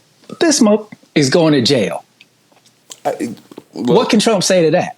You can't say anything to anything. I'm just saying. Again, I don't know what's going to happen. I don't know what's going to happen. I think Trump's going to win. But I do think the one thing that can hurt Joe, if he doesn't get these gas prices and his interest rates under control, because that's where I think he'll lose. Is he in charge of those? There's certain things he can do. Is he in charge? No, but no one cares if he can't just pull a lever. But there's still things that can be done. There's still regulations he could put out there if he wants to make these things happen. The gas prices, I don't know if he can make anything happen there because the Middle East want Trump back in office. So they just cut production. So we'll see. And we've never pumped more oil in our own country than we have today. So, and we still have the gas prices. We don't need anybody else's oil. We don't even need it. The only reason we buy it is so other people don't have it. well, there's some backdoor deals that's been made for sure. That's why I would agree with you because we should have been oil. I'm independent. We are. I mean, we have the fifth largest reserve. I was trying to decide if we were going to go down this road, but yes, we should have been oil independent 20 years ago, 30 years ago. Mm-hmm. But you also had a lot of people on the left who you can't drill. What if you kill people, kill animals? Just shut up. Shut up. Okay. Again, what are we using the oil for? What do we? There's plenty of. That's what I'm saying though. But there's plenty of gas for everybody every day for the next 50, 60 years. There's plenty here in this country. We don't need anybody else's. So this idea that crude oil is scarce is bullshit. It's just like diamonds. It's just like diamonds. There's trillions of them just laying around. Yes, it's not scarce. You're right. But the reason why we pay extra is because we've been convinced that it's scarce. And who's doing that? Well, that's a topic for another day. I don't think we believe that it's scarce anymore. I think we see it because now it's reported on. The prices go up because they cut production, plain and simple. And they're cutting the production right now because they want to hurt Joe Biden. They want him out of there because they can get everything they got going before with Donald Trump if he gets back in office. But you are right. We'll get back in that another day. Thank you guys for watching the show. Show's not over, but we want to thank you guys for watching. Now it's debatable. UFC fighter Deon. This is Deon, your topic, sir. Do you want to present this one and let us take a shot at it? I don't even know who this UFC fighter is. I don't watch UFC hardly ever because I just think it's boring. But he got on a topic where he adopted 2 black kids, and he's not black. He adopted 2 black kids, and they asked him. And he's married to a white woman as well. And they were asking him, "Are you going to raise your kids black?" And he was like, "I don't even know what that means. I'm just going to raise my kids like everybody else will raise their kids." And I'm like, "You do your black children a disservice to raise them as if they're white children. Because believe it or not, people won't see their father who raised them. They'll see their skin color. And if you don't prepare these boys for what that means when they confront it for the first time, you're gonna traumatize them. You need to know that there is a difference in America. I know we don't want it to be, but there's a giant difference between black kids and white kids. When it comes down to hygiene, our hair's not the same. You can't even use the same brush you would use to brush a little white kid's hair that you're going to use to brush these little black kids' hair with. And if you don't have that conversation with them, if you don't prepare them for that, they're not going to know who they are. They're going to be confused. And as a white dad who hasn't done the research he needs to do to explain the differences and why they need to know what they need to know, it's another disadvantage that they have. I read a few of the comments in the video. The video is about 5-6 minutes long, and I can't remember the UFC fighter's name either. So normally I'm a lot better with names, so forgive me, folks. But you and I disagree on this. What would you have this man do? The man has adopted these two young black kids, given them a loving home, we're all assuming, giving them two parents that are raising them. They're not black, so you want them to raise them to be black. No, I want them to raise them to understand what it means to be black. How can they do that? What do you mean, how can they do that? Educate these black kids on their history. To tell them, hey, you are my son, but you are different from me. And that's okay. And I'm going to explain to you why it is. So that when you confront, because the idea that it's never going to come up and that they're never going to experience racism in America, even though they had two white loving parents. I don't think he said that. He's not saying. What I'm saying is he needs to explain to his children that they are black children and what that means in America. And by him saying, I'm just going to raise them like they're just two of my own children, that you're doing them a disservice. And I'm trying because the people, when you go out to restaurants and you go to the amusement park with those two little black kids and people you don't know, the whispers, you're not always going to be with those two little boys. They're going to turn into teenagers. And you know what happens? Yeah. Everybody talks. And they're going to come back home. Dad, what does this mean? And then you're going to have that conversation. And if you aren't prepared because you went and got these two black kids to know what you need to know to tell them so that they can understand their spot in life, you're doing your kids a disservice. And you can't just raise. Go ahead. Finish your stuff. I'm sorry. So you just can't raise them like everybody else because they're not like everybody else. And when that eventual train runs into that wall, you being unprepared is ridiculous. Well, I think you're using words that are not fair, like unprepared. We don't know if he's unprepared to have these conversations when the time comes. I'm not sure how old the two young kids are. I know one was 7, so the other one's got to be roughly around that age. I'm reading some of the comments, and instead of saying here's two people who've decided to take on this challenge, because it will be, I agree with you there. There's going to be some type of challenge there, but to raise, and you're right, from everything from the most basic of the hair texture being different. And yes, combing a black child's hair, especially if it's a little girl's hair, is completely different than dealing with a little white girl's hair. All of that, the lotion, just all the basic things, the things that you and I take for granted because we grew up black with black parents. But I think these people should be commended for doing what they've done, as opposed to being for people coming from the exact opposite direction with the comments. And say, oh, well, you're not preparing and you're this. Well, no one knows what they're supposed to do with kids, whether they're black, white, red, or purple. And when you get to the point where this kid, if it happens that this child comes across where someone's using some racial slur with them and he comes home or she come home and tell you, then you deal with it at that time. But I can't expect someone who's never been through it to be able to prepare someone else on how to get through it. The two of you are just going to have to figure out how to get through it as best you can. So I'm glad that you said that. If you have no experience with black people and you go and adopt, you have no experience being black, is what I said. No experience being black. So you have no experience being black, yet you go and adopt 2 little black kids, and you tell me, as a black man, I'm just going to raise them like I'm raised my other kids. What would you say to that? If I was a friend, I would offer some guidance. Hey, let me help you. If there's some conversations that the kids. No, I don't mean as a friend. Just as a black man, what would you say to a white guy who told you he was going to adopt 2 black kids? What things would you say to him? God bless you. Good for you. Right. Good for you. Good for. How else would you try and help him? What you mean? Is it a friend of mine? Because it doesn't matter. What I'm saying is the idea that just because he adopted 2 black kids, that he's all of a sudden this great dad. But if he doesn't prepare them for what they are, you and I both know. Then what do you want What do you want them to do? I don't want these 2 black kids. Go give me 2 white ones. No, I want him to understand what he's doing.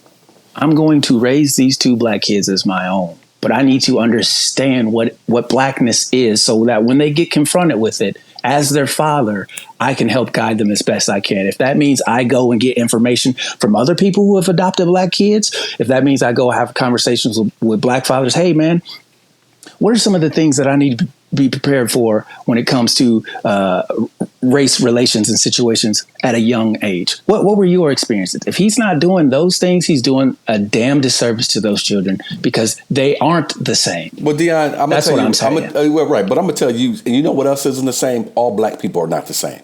So while he could come to you and ask you, all the racism we face is though. Every black person does not face racism the same way. They face it for the same reason, because they're black.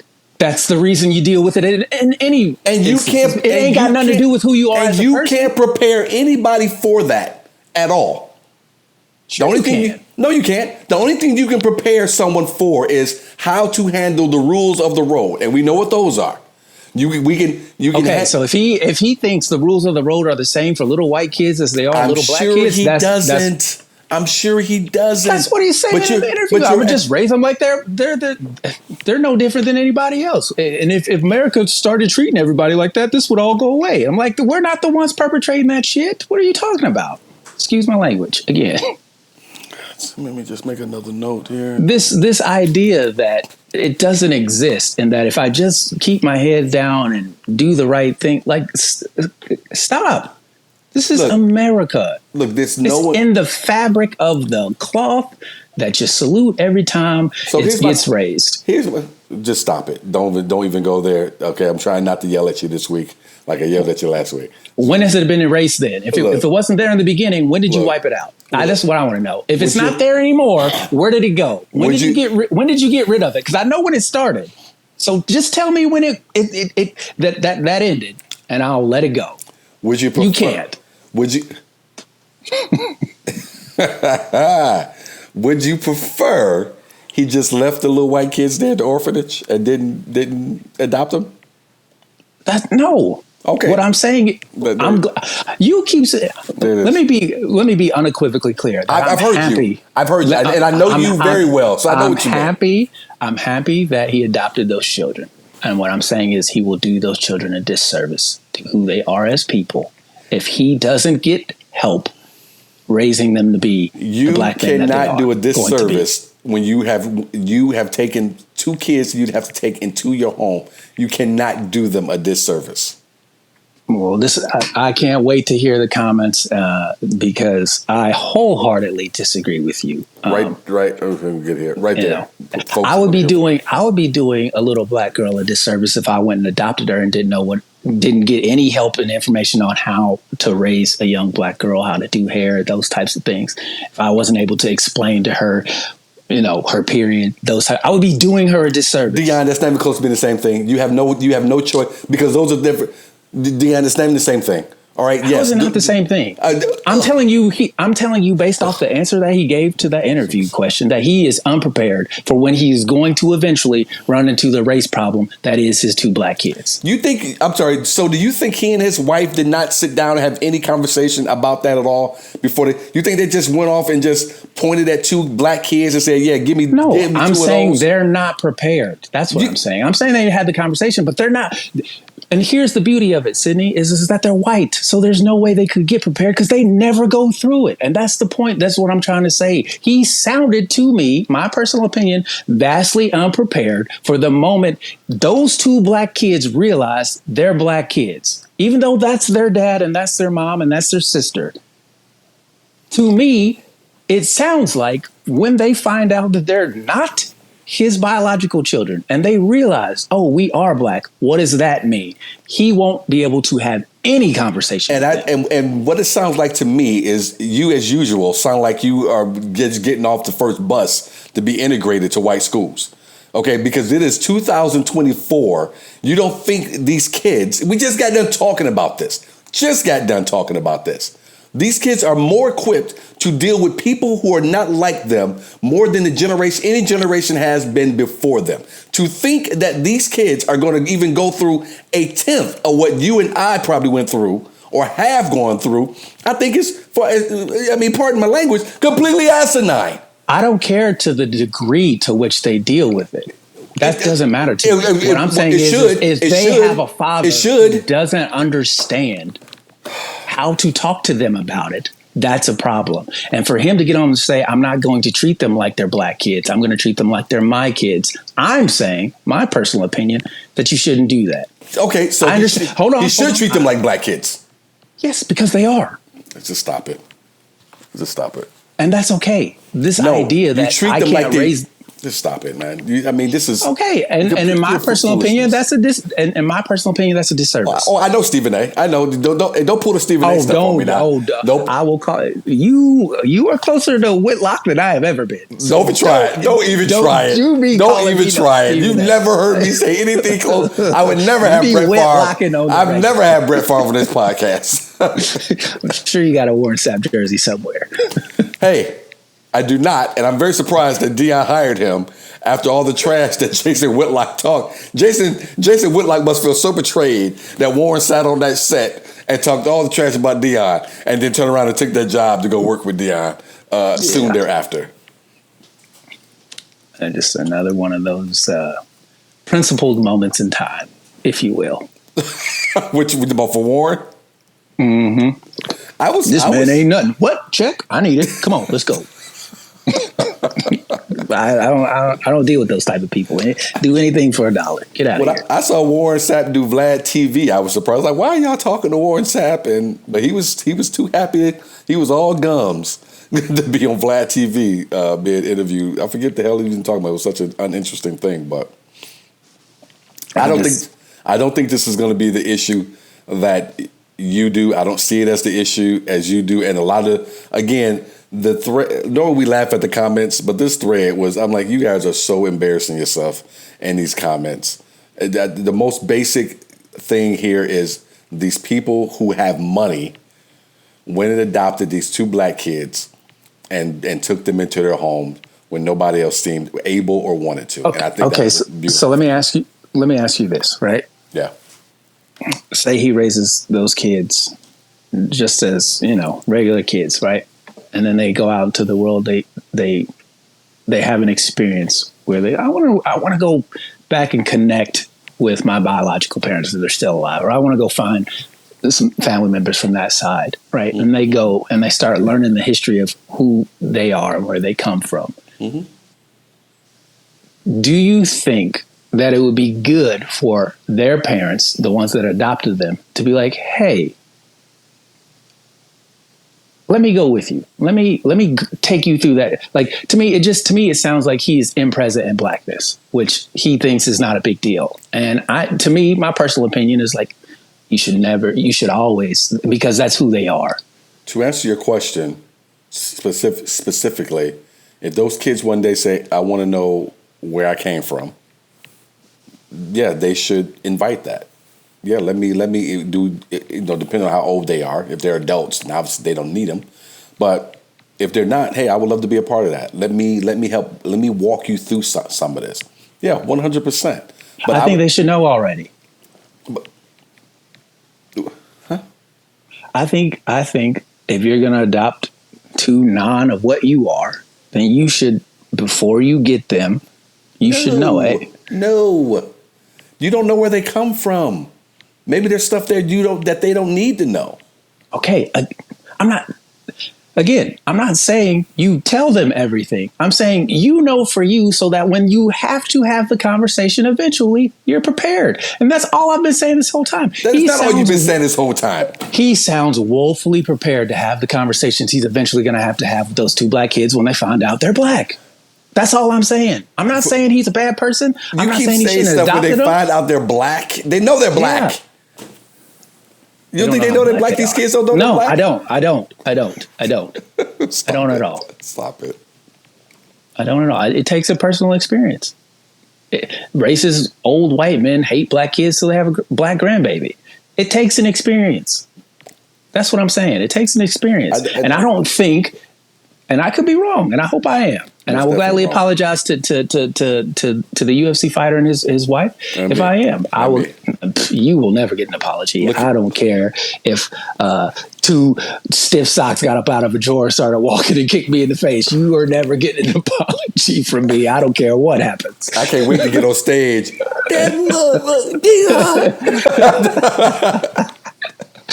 Okay, Mo. Mo said. Say it with me. I wish I was there. You're embarrassing. That's what I want to say when she put the mic out to the crowd. Tell some jokes. That's what I wait for. I wait for the one day for somebody to yell at her. Tell some jokes. Well, go ahead. Yeah, they never will. They never will. I'm sorry. Okay, go ahead. I just think there's preparation that isn't being made here. That, in my personal opinion, should be if you're going to adopt somebody else's kids. That's all. And I think you're wrong as usual. You don't think you should learn anything about you should so you're saying he shouldn't learn anything outside of what he already knows about Black history, and he shouldn't, just in case they have questions in the future. I'm saying any parent, whether no matter what color the kids are, should learn about things so you can answer questions of that child, period, that child's going to come home with, period. Whether it be about sex, whether it be about why is the sky blue, why whatever it is. So anything, generally speaking, they should be equipping themselves with. But I'm also going to, since we're assuming things, I'm also going to assume that these two Caucasian people who decided to bring two black kids into their home had the discussion on how we're going to approach this, what are we going to do, and so on and so forth. Do I think they need to go take some crash course on blackness in order to be able to do this? No, not at all. I think the most important thing is that these two kids are brought up in a loving home, period. And let everything else. That's fantastic on paper, but we don't live in Bora Bora. Okay? You're right. We live in a country. We live in a country where we have black kids raised by black parents, and they still don't get a tenth of what they should get in knowing themselves and where they come from. They don't get a tenth of what they should get in terms of love. So to say that because these people, that's not the argument. That is, who loves them is irrelevant. That's not what the whole thing of what I just said. Don't part off with what I said. You agree with the first part. Roll with that. Don't just jump on the love part. No, because that's not the end of it. They should be loved. Yes, all kids who get adopted should be loved, regardless of the color. Yes. Which somebody adopted you. But the idea that you say, no, just raise the kids how you want to raise the kids, whether they're black, white, or indifferent. This is America. It'll be fine. That's what you're saying. Am I correct? What do you think you're doing? I'm asking. I'm not. No, that's not. What do you think you're doing? So what are you saying then? Because to me, this is what I hear, is that just raise them, just love them, and be good parents, and it'll all work out. That's what it sounds like you're saying to me. Really? Because I didn't say any of that.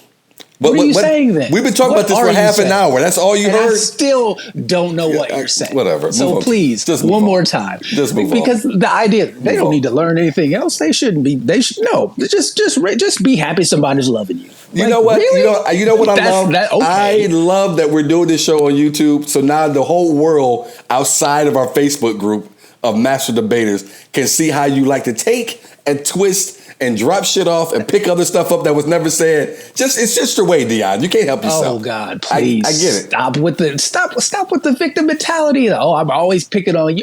I'm asking you to explain to me. Do I have what you said correct? No, you don't have anything. I'm sorry.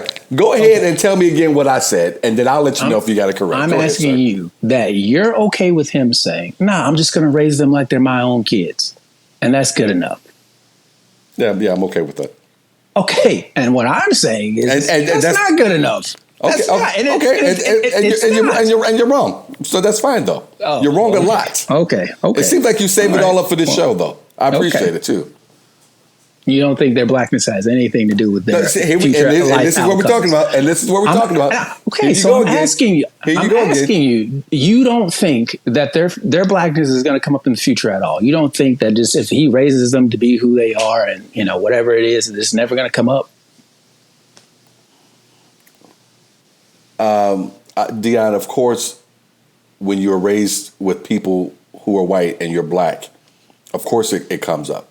It comes up when you're raised with people who ain't white. I've dated women who had white kids, and it would come up. What are you talking about? Okay, so but you just said what that as long as he raises them to love them, it's not going to matter. It's going to be fine. No, that's two different things. Two different things. You asked me, will it come up? Yes, it will come up. But tell the whole. I hate when you do this. I didn't do anything. Yeah, you did. Yeah, you did. What did I do? You did. Tell me what I did. Please, tell me what I did. You are so infuriated, man. You're so infuriated. You act like I'm infuriated. The I'm question trying my that best you to be calm. No, calm. Yes. No, you try your best to be an a-hole right about now. You know when I'm being an a-hole. Oh yeah, I know. The whole time we've been having this conversation. No, I'm just saying. You say he can raise them how he wants to raise them, and that's good enough. And I'm saying no, that's not good enough. Okay, that's all. Okay, that's the difference. Yeah, that's it. That's it. That's all it was. Thank you, folks, for watching the show. I'm glad you guys are here to get a chance to see Deon. In his truest, bust you in the head one more time. No, in his truest sense. My try not to curse on this dang old thing. I was looking for something here, but I can't find it. Your point? Yeah, I couldn't find it either. Ooh! First good thing you said in the last hour and a half we've been talking. Knock them down. Oh, please, scrub. Please. Oh man. Our next topic, folks, because I'm tired of this dude and this topic. Wrong all the way. Stephen A. Smith, Deon's favorite person. Hardly. ESPN's Stephen A. Smith took some more heat. If you're an NBA fan or ESPN fan, then you probably already know what I'm getting ready to talk about. They talked about it on Up in Smoke. I really like Matt Barnes and Steven Jackson. I like what they do. I like the podcast quite a bit. I like what they've been able to do in terms of partnering with Dan Lebertard and his show, and just see these two black men create this, and along with the pivot as well, to see these black men be able to create these media spaces, and to see the things they've been able to do and the reach they've been able to have, especially when you talk about Up in Smoke, because they curse like nobody's business, especially Steven Jackson. And they're able to get a whole lot done. They had some things they wanted to say about Stephen A. Smith. I'm trying to figure how I even want to approach this conversation. Russell Westbrook plays for the LA Clippers. The last game against the Dallas Mavericks in the playoffs, there were some things that he did. He grabbed Luka by his arm at one point when Luka was driving with the basketball. He hit another player in the head at one point when he was trying to block a shot. Though if you listen to Stephen A. Smith, Stephen would initially say he was just trying to clothesline the guy. Ultimately, Russell Westbrook was ejected from that game. I believe he got 2 techs and got kicked out of that game. He was not suspended. Stephen A. Smith took it upon himself to call the league office to ask why he wasn't suspended. And players and others have seemed to take exception to him doing that because, as Steven Jackson put it, you're a snitch. And a lot of players come from certain streets, certain backgrounds where that would be the way that they would describe that. I want to put this up on the screen before you go, Deon. Jalen Rose, who's one of my favorite players, even though he's a Michigan Wolverine, grew up watching them play point guard. I was a point guard growing up. Had this to say: since day one, I'm so grateful that I chose to put on for my culture, ride or die versus being a media coon. It doesn't pay as much as always, get historic views, but living in and having my hometown on my driver's license is undefeated. Blessed. And that is from Jalen Rose, who is a Detroit native, born and raised, went to Michigan, went to go play in the league, and was also with ESPN for several years. Deon, where do you sit? And I'll come behind you on this one, but where do you sit on Stephen A. on all of the talk about him and about him calling the league office to see about why a player was not suspended? Okay, so unless you're going to tell us why the player, whatever the league office told you, unless you're going to tell us that before you make those comments, why are you making those comments? We don't need to know you called the league office. If you're not going to tell us what the league office told you as the reasoning, there's no need to bring it up. The whole idea of snitching. Now, to me, this is my opinion on snitching. If you're not part of the wrongdoings, then you're a witness. You're not a snitch. He's a witness. He wasn't out there clotheslining people and that type of thing, going behind his back, going like, "Yo, you should get Russell suspended because he out here clotheslining folks," even though I'm doing the same thing. To me, that's what a snitch is. It's his job to cover the NBA, so he's supposed to know why Russell Westbrook didn't get suspended. What he shouldn't be doing is advocating for said suspensions or they should take a look at this. You don't need to do that. We all watched it. We all saw. And if the league said it was cool, the league said it was cool. Leave it alone, because that is money out that man's pocket. And you know how hard it is. You know how hard it is to make $1 in this country. You going an extra mile to call somebody to find out why this man didn't lose money, to me is bush league. That's crap. You've burned enough bridges with your behavior that any ingredient that you have earned, you get rid of because of the antics. To me, it was just ridiculous. I'm with not Stephen A. Smith, but Steven Jackson on this one. I think it was crap. I don't like Stephen A. Smith. I think he'll say whatever he needs to say to make $1. I don't think he has principles whatsoever. And he just wants to be the guy in the spotlight, and he'll do anything and say anything to make sure that it stays on him. It's the main reason why he got rid of Max Kellerman, because Max Kellerman was bussing him every episode. People were rocking with Max, and he was like, you know what? I can't have that. Max got to go. So to me, that's who Stephen A. Smith is. For him to go after Russell Westbrook, knowing Russell Westbrook don't like him, he can say, I supported Russell Westbrook all the time. Yeah, but you ain't never, you wasn't checking those people who were saying all those bad things about Russell when he was in L.A. with the Lakers, right? They made that Russell's fault, when in reality, no, that was LeBron's fault. LeBron asked for that. We're not talking about that at all. It all got put on Russell. Whenever Russell shot a shot against the backboard, Russell's the worst player ever. But when LeBron did get back on defense, nobody said anything. They would find a way to make it Russell Westbrook's fault. So this idea that you have this giant platform and then you're going to go out and call the league office and say, why don't you suspend this brother? What do we need to know that for? What's the follow-up? What did they tell you? They deemed it was fine. So why are you bringing it up as a suspension? If they didn't think that after that game they say Russell Westbrook may face suspension, why is the suspension coming out of Stephen A.'s mouth first is what I want to know. To me, that's the bad reporting of it.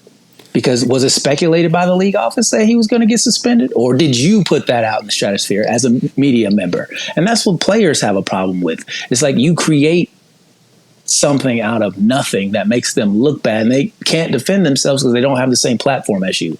Now you got Up in Smoke with Matt Barnes and The Pivot with Ryan Clark, and there's a couple other ones out there. But for the most part, the JJ Redick, the LeBron one. But for the most part, whatever Stephen A. says goes. Well, him and Perk. I listened to the same clip that you listened to where he tried to explain it on his podcast. And what I took from it, and I wrote it down here, because he loves to get into this, I'm a journalist. He goes down this, I'm a journalist, I'm a journalist, I'm a journalist. You know, as if he's trying to one-up you. He tried to do this with the podcasters. And that's what he called them, podcasters. He wouldn't call anybody by name. Podcasters. You talk about the league. I cover the league. Well, you also... They played in the league. We didn't, so I'm putting us under that same umbrella of podcasters. But Stephen A., you had an opinion on whether this man should have been suspended. You thought he should have been suspended. You had an opinion on that. Journalists don't have opinions. Journalists actually just report on what they see and what they know, and that's what they go forward with. So when you called, you're not going to get me to believe you called as a journalist. You called as a person who thought this man should have been suspended for what he did on the court, and you were bothered that he wasn't. And now that you've been called on it, again, this is the whole thing we talked about before with Amanda Seals. I'll throw Stephen A. Smith in the same thing. You say these things, people have an opinion that's negative, and then all of a sudden you're bothered that people have an opinion that's negative, and you want to come back at them. When for the last, million years, you've been making $8 million a year, giving your opinion, and people are supposed to just accept it. So you called the league with an opinion that he should have been suspended. And so you did go and try to get this man in trouble. You did go to try to get money taken out of this man's pocket. And because no one wants to sit and listen to you spin it that I'm a journalist, so I'm supposed to call because this is how I'm supposed to cover the game because I'm able to call them and get all the information. That's not why you did it. You can hear it in your voice. You were bothered. You were bothered. And there's no reason in the first place for you to call. Here's another thing. It's the damn playoffs. We already know, unless it is so egregious, the NBA is not, especially since they did it to the Phoenix Suns. How many years against the Spurs when Steve Nash was playing and they handicapped the Spurs? The league is not getting ready to kneecap another team during the playoffs. They're not going to do it. And you already know that. There's no reason for you to call other than it was your opinion. It was your grievance probably with Russell Westbrook because Russell has come at you in the past for some of the things you reported on. And again, another grown individual who just cannot live with what you said. You said it. You're in the business. You and I every week say a million things an hour on this podcast and on stage and so on and so forth. Sometimes we get it right. Sometimes we get it wrong. Somebody may blaze us in these comments. We've been blazed before by people. As long as you're accurate with where you're coming from, you and I, we sit in it and we've sat in it for 4 years we've been doing this podcast. Yeah, you have to own your wrongs. And you brought up Amanda Seals and you got to own your wrongs. You're not going to be right every time. And you said it perfectly.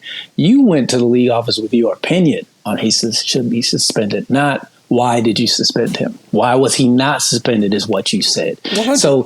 So trying to take money out of that man's pocket, that's not an opinion. That's what you did. You told us that yourself. That was what happened. And that's what they have a problem with.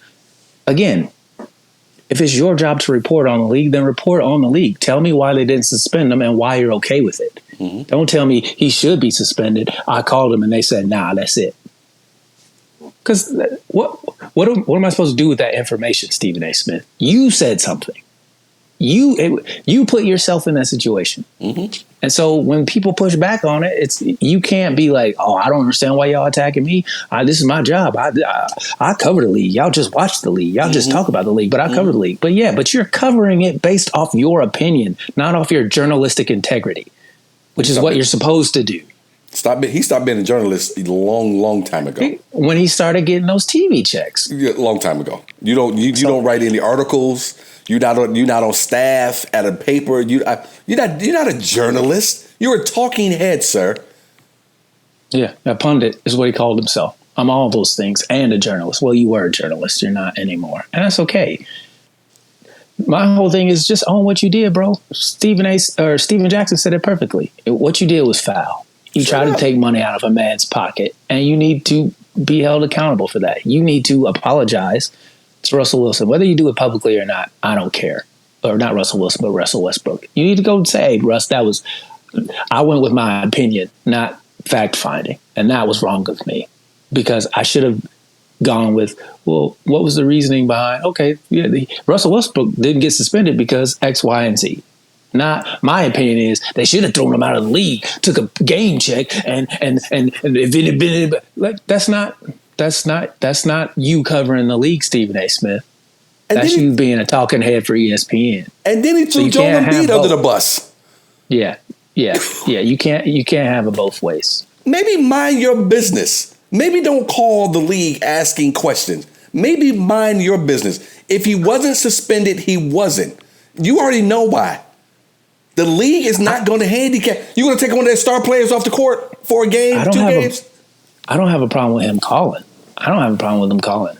Just don't frame it as journalistic integrity when it was opinion based.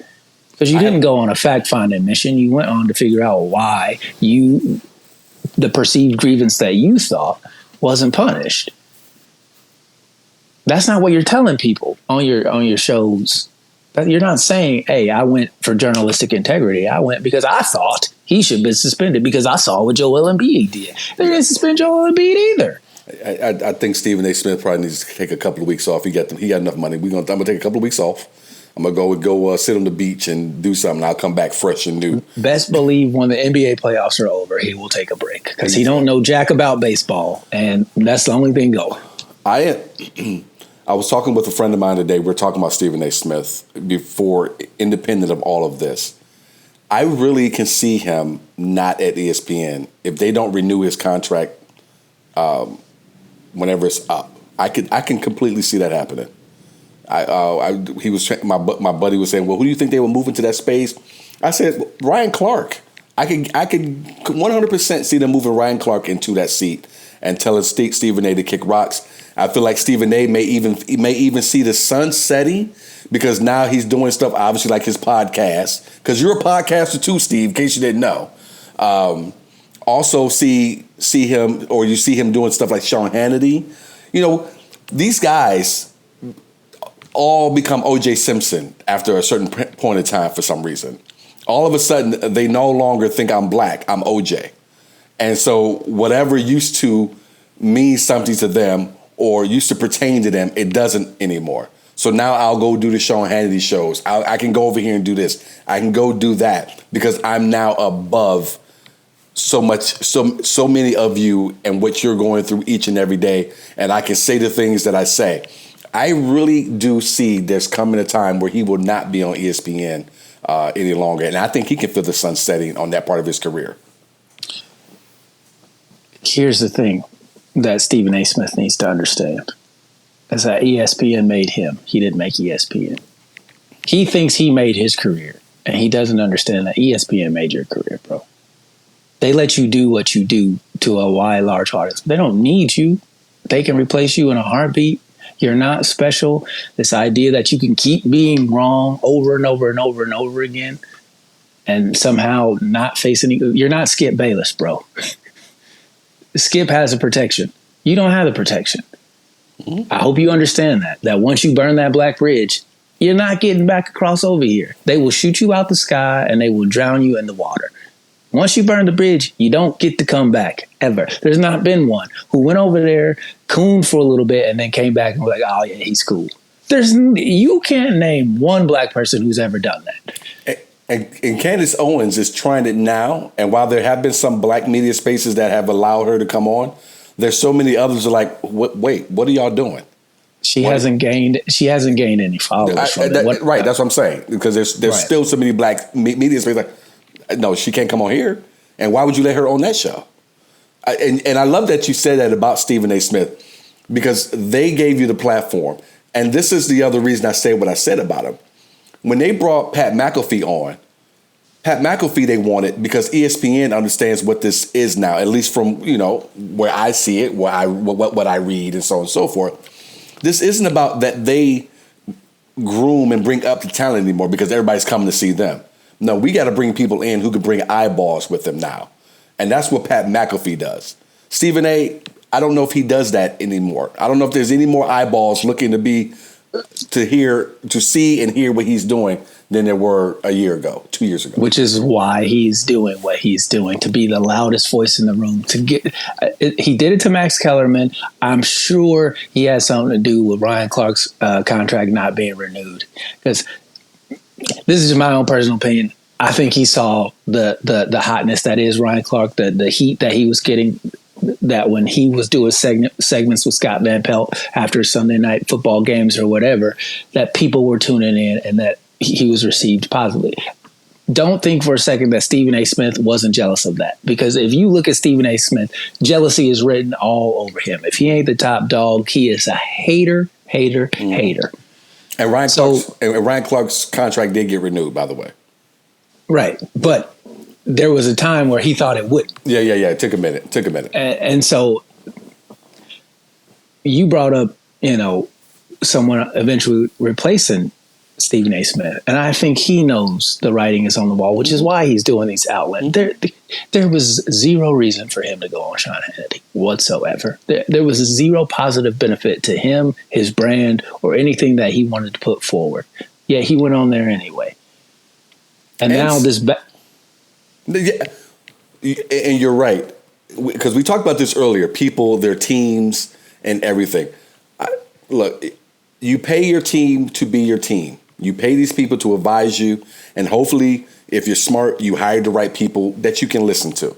So when I talk about Travis Kelce, like we talked about Kelce, we're talking about Stephen A. Smith. We'll talk about many other people. You guys have talked about it, I'm sure, that are out there.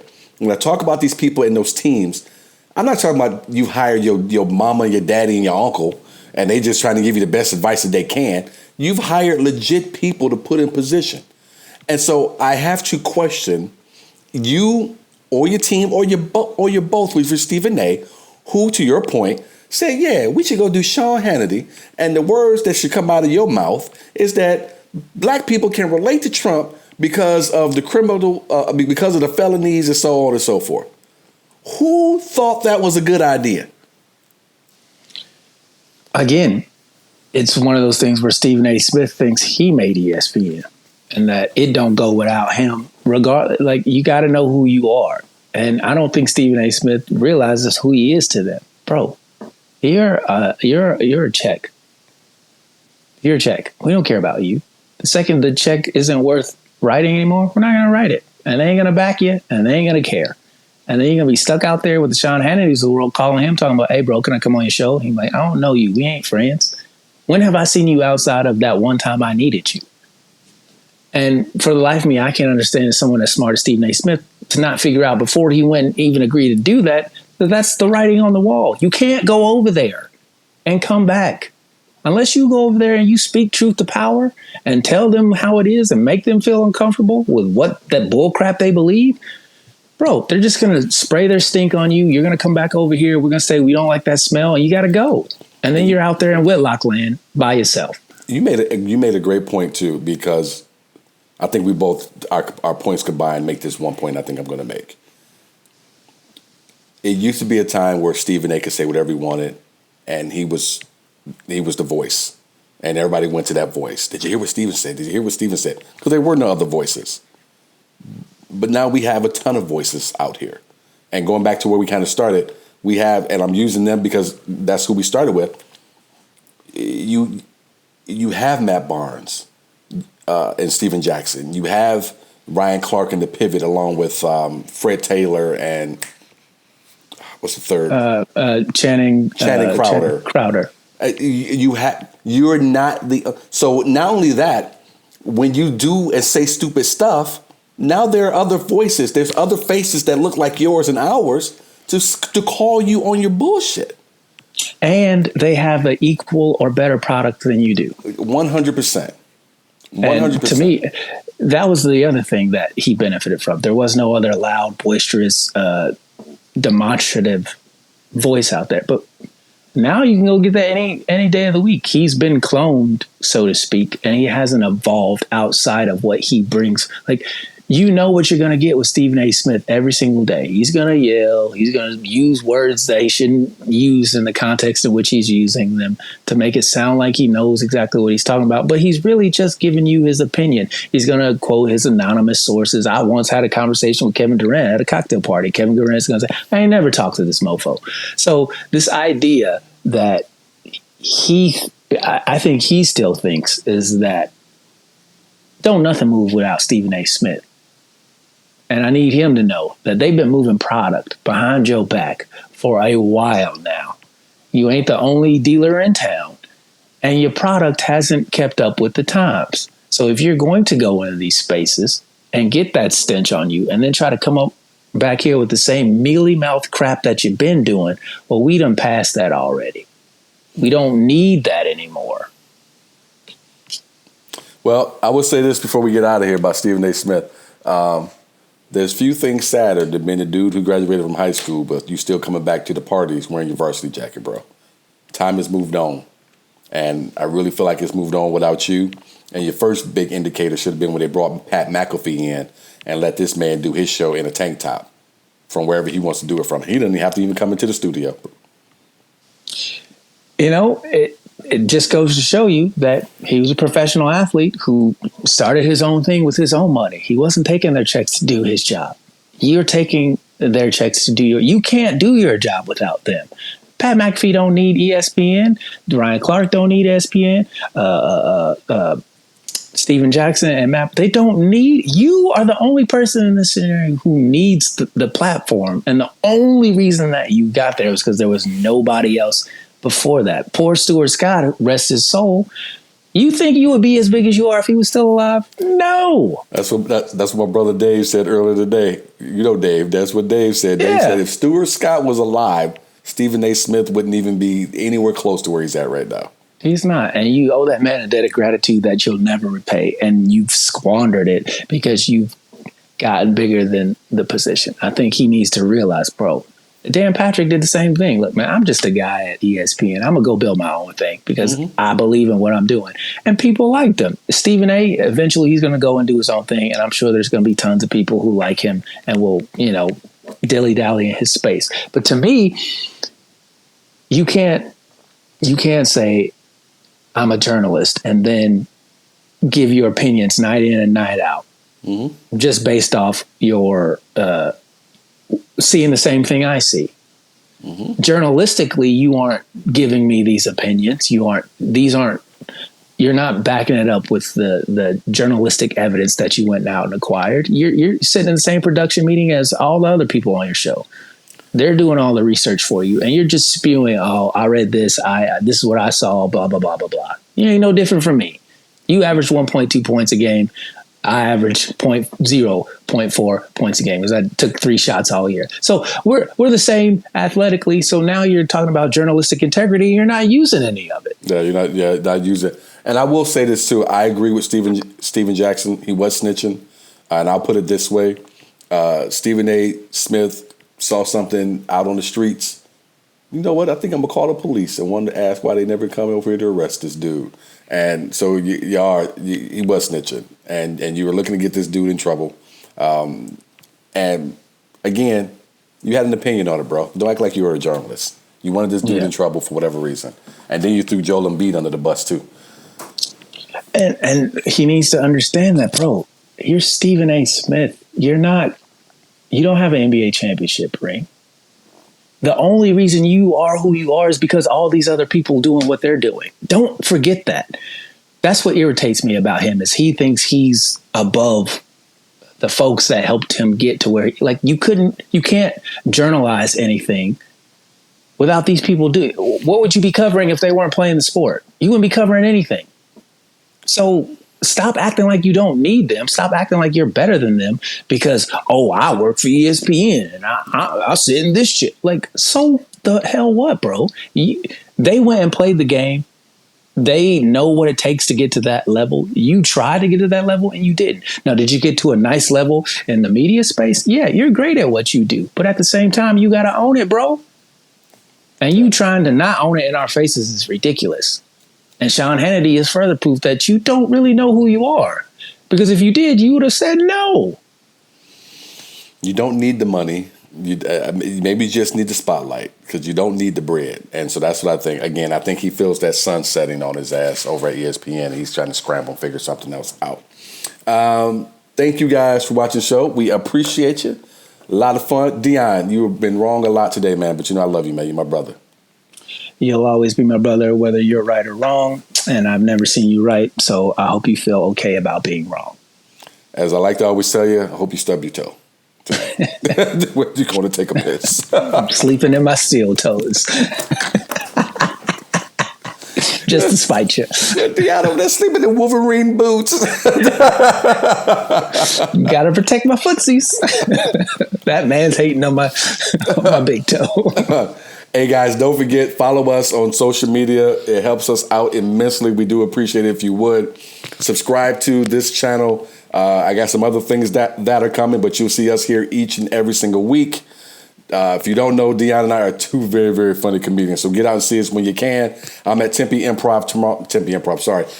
Up Live tomorrow night with Pete Lee.